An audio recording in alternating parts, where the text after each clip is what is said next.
how are you guys doing today? Welcome back to Whole Wellness with Ann. Thank you so much for joining me. I know it takes time out of your day and you're probably super eager to just absorb and educate yourself and find out new content about being well. And that's certainly my goal in doing this YouTube channel, is to help others become well as I continue to strive towards wellness myself.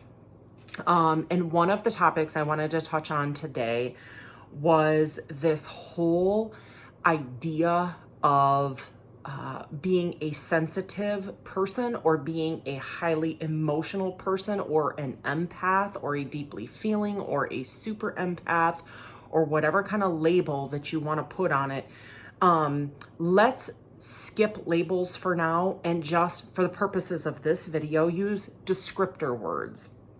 And by descriptor words, I mean, I'm going to use phrases or words like when you're an individual who is highly feeling or is able to feel compassion and empathy towards others, because I don't want to label any particular type of person. And it drives me bonkers, and I'm trying to do a lot better myself in terms of when I produce content about narcissism or any other sort of personality disorder, that I reference a highly narcissistic individual. Because again, as I've mentioned a million times before, I'm not a doctor, I'm not a certified therapist, I don't have professional training or certification. All I am is a person who's walked in the shoes of narcissistic abuse and grown up in a very toxic, unhealthy family. And I'm one member of 8 people in my family of origin who I believe, as far as I know, is the only person interested in actively pursuing a healthier, better, more productive lifestyle, being more productive member of society and a forward thinker and living with intent and changing whatever behaviors or things about me that hurt or harm others. I aim, my lifetime goal for the rest of my life is to not be that person. I'm a healer, not a herder. H-U-R-T-E-R, if that's even a word. It is now. It's an anism. It's what I call an anism. It's officially a word. I'm not a goat or sheep herder. Sorry. I am not an injurer of people. I don't want to go through the world bringing people down and injuring people and making people angry and bringing them stress and anxiety and harm. And I also, at the same time, want to call out those people who are doing those things. People who go through this life and harm others or injure others or bring harm to society. I've had it up to here with those kinds of people. And I would like to show you something. So I'm not sure if I mentioned in a prior video or not, but I have done content videos about the instability in my relationship with my sister, who has been my best friend my entire life. And she and I were like this until, ironically, about the same time I went into counseling, which was June of 2020, which was right around the beginning of COVID for the world, which has just been this huge, massive, chaotic, experience for all of us in many different ways. But around the same time I started getting counseling, my sister and I's relationship went south. The healthier I got, the worse she became. And the more division was between us. And it seems ironic that it happened around the time of COVID, but I'm 98% positive that it had nothing to do with COVID. It just so happened to be that the timing aligned. So there was, in the US, a lot of political turmoil tied with the pandemic associated with COVID. And that was super unfortunate. And there's been a lot of side effects and ripple effects that have happened across the world because of COVID. But my sister and I's relationship was already going south very slowly for years prior to COVID. It was in December, I believe, of 2012, so years ago, that she first texted me, what do I think of, as a friend and as her sister, what do I think of her starting a relationship with a married man?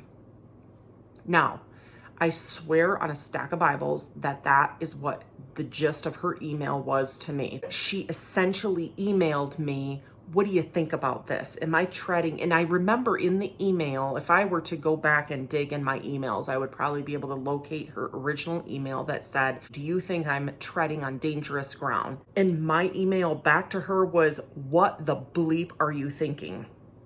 What are you doing? Steer clear, run the other direction. What is going on? And she came back with this, well, he's separated. They never should have gotten married, blah, blah, blah.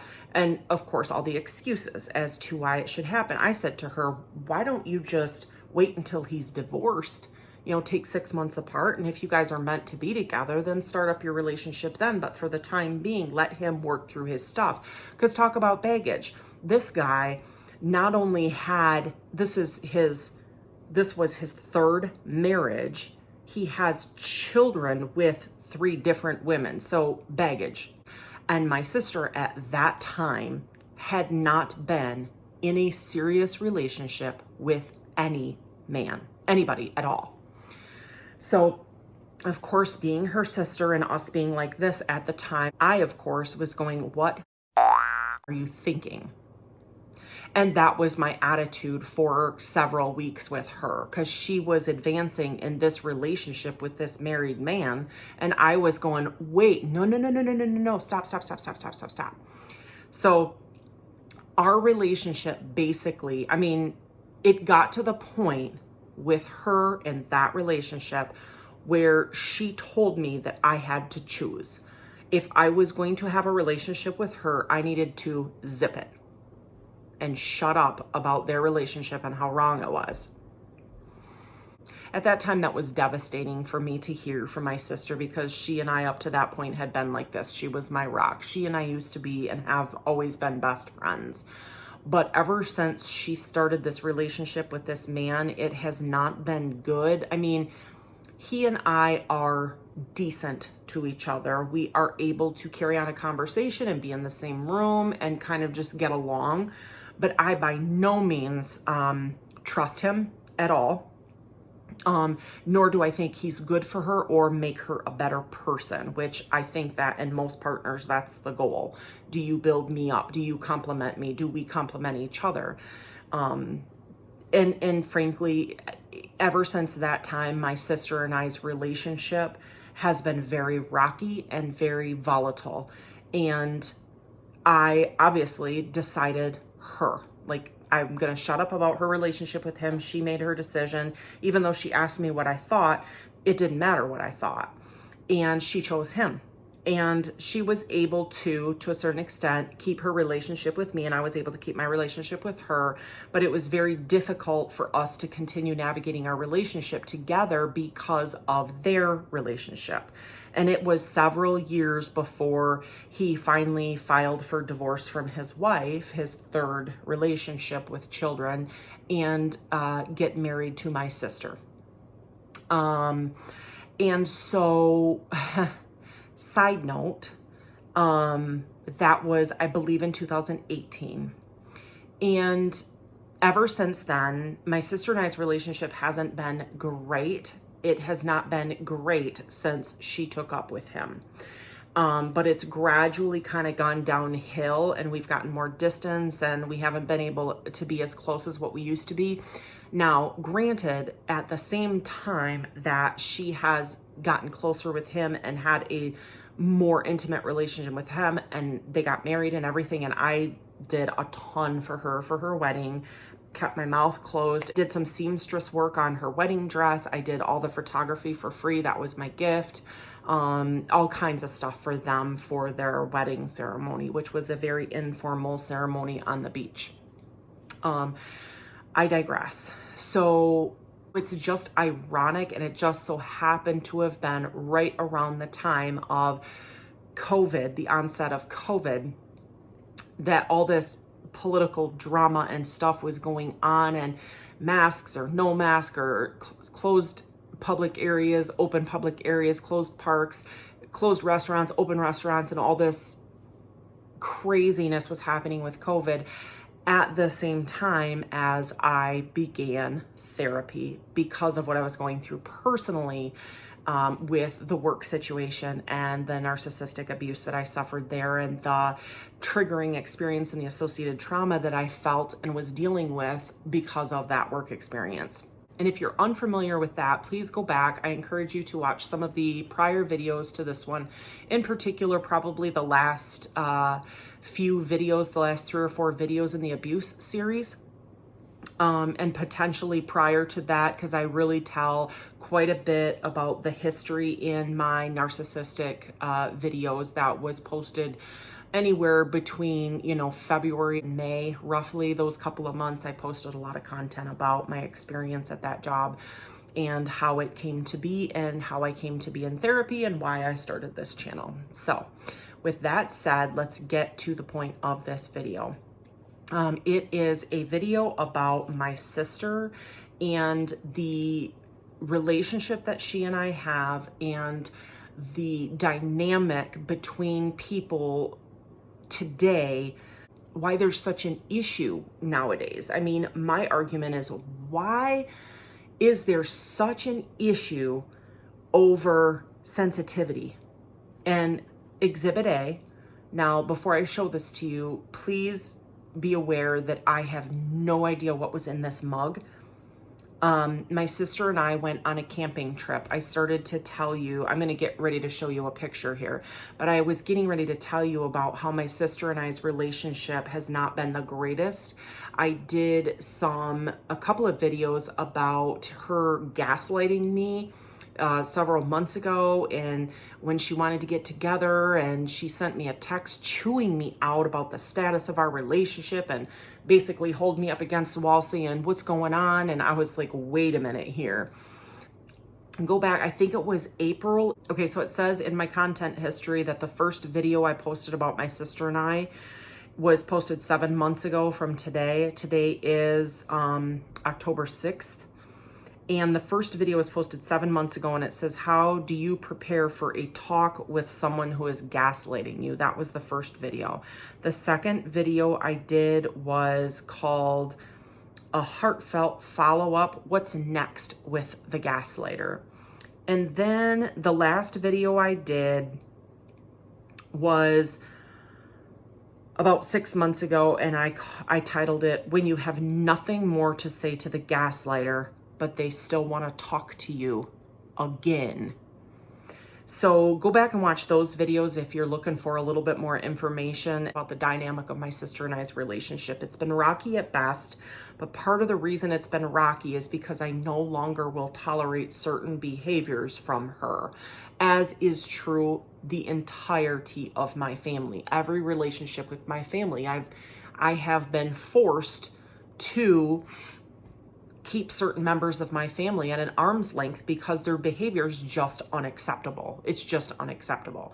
So, and they don't honor my boundaries. I lay down boundaries and they're disrespected. This is the case throughout my entire life. So this is not a surprise necessarily, but case in point, I wanted to say she did invite me to go on a camping trip at my dad's cabin. That's another story for another time. I think I've mentioned it before. It's not my dad's cabin anymore. It's her cabin. Over the course of the last year, I have not used the cabin at all because emotionally, I just didn't feel quite ready to do it yet.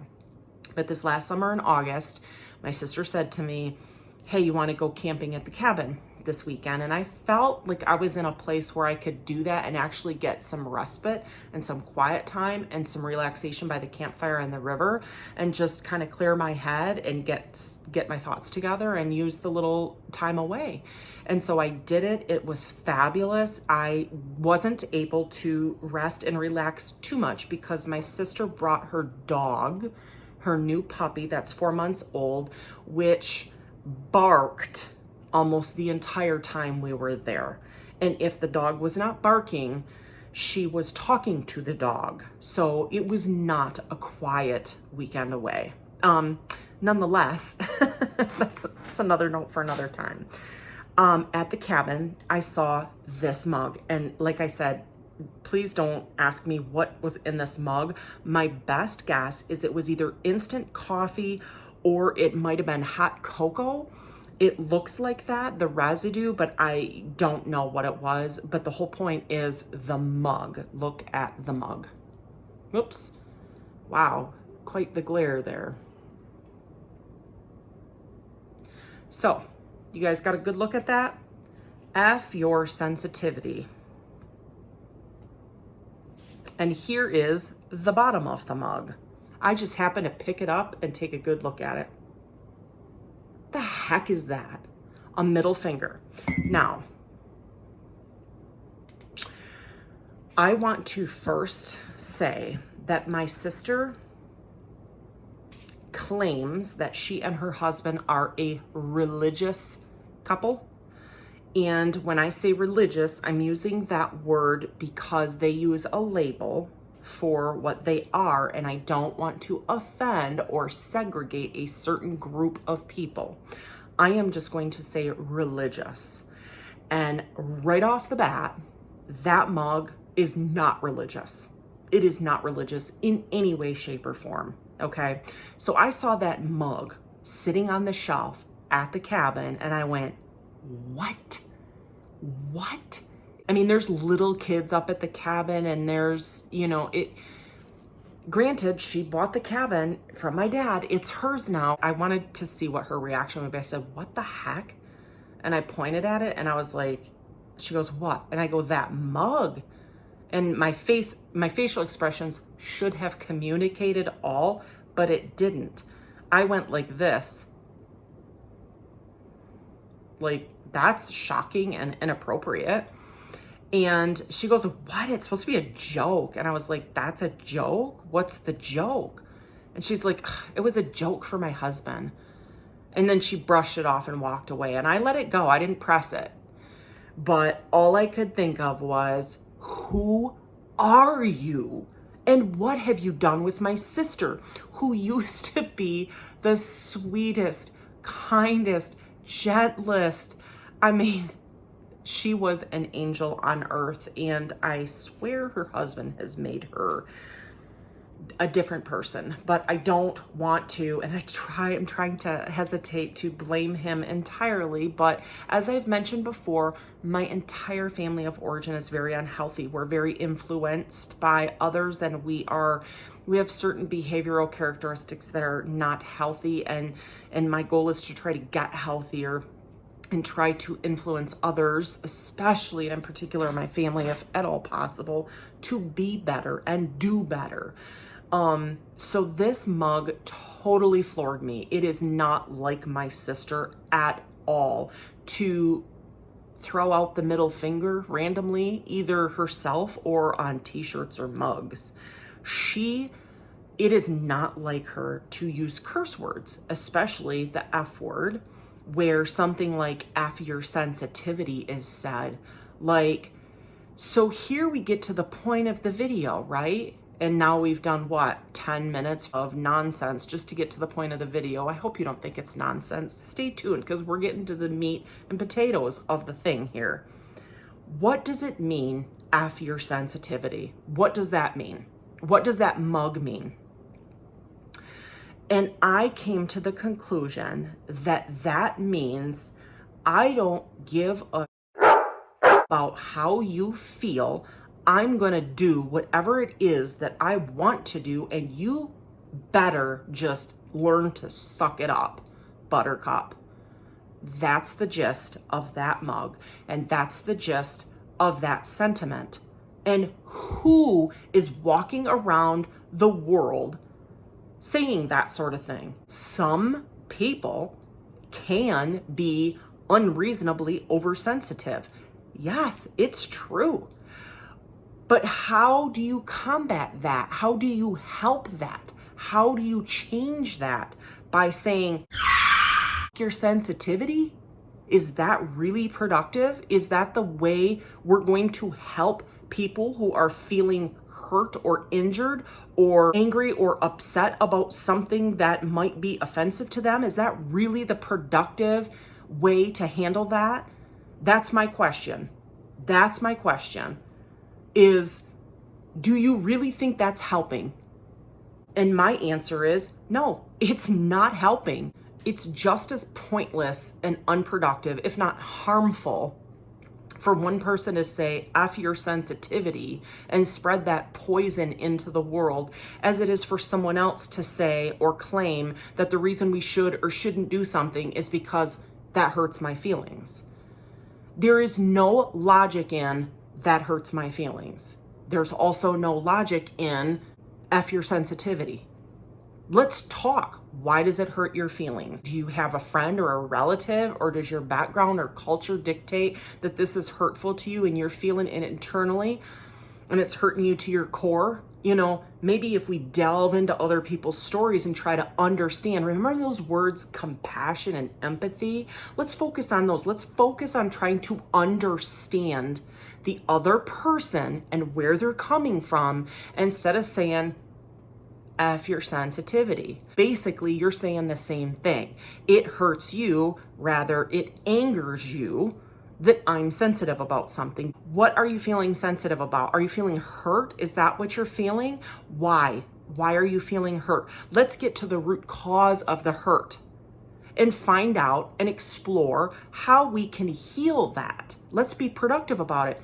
Same thing with these people. These people over here are saying, why are you so angry? Why are you saying F your sensitivity? All you're doing is throwing out hate and anger and judgment and condemnation and ridicule. Why are you so angry at the world? What is your problem? So both sides are in the exact same situation, not getting anywhere, just burning rubber, running on the hamster wheel, getting nowhere and not being productive members of society. Stop. Ask the question of the other person, why do you feel that way? Try to put yourself in their shoes. Try to understand. Listen to what they're saying. Have some compassion. Have some patience. Calm down. Stop getting so angry. Don't think with your emotions. Think rationally and logically about both perspectives. And let's talk about compromise. Let's try to work together. Let's kind of come somewhere in the middle and start listening to each other and respecting each other and trying to show a little compassion and understanding and logic and rational thought processes. That's my wish. That's what this video is about. Let's spend some time thinking about that, hey? All right, guys, thanks so much for tuning in to Whole Wellness with Ann. That's my 2 cents for today.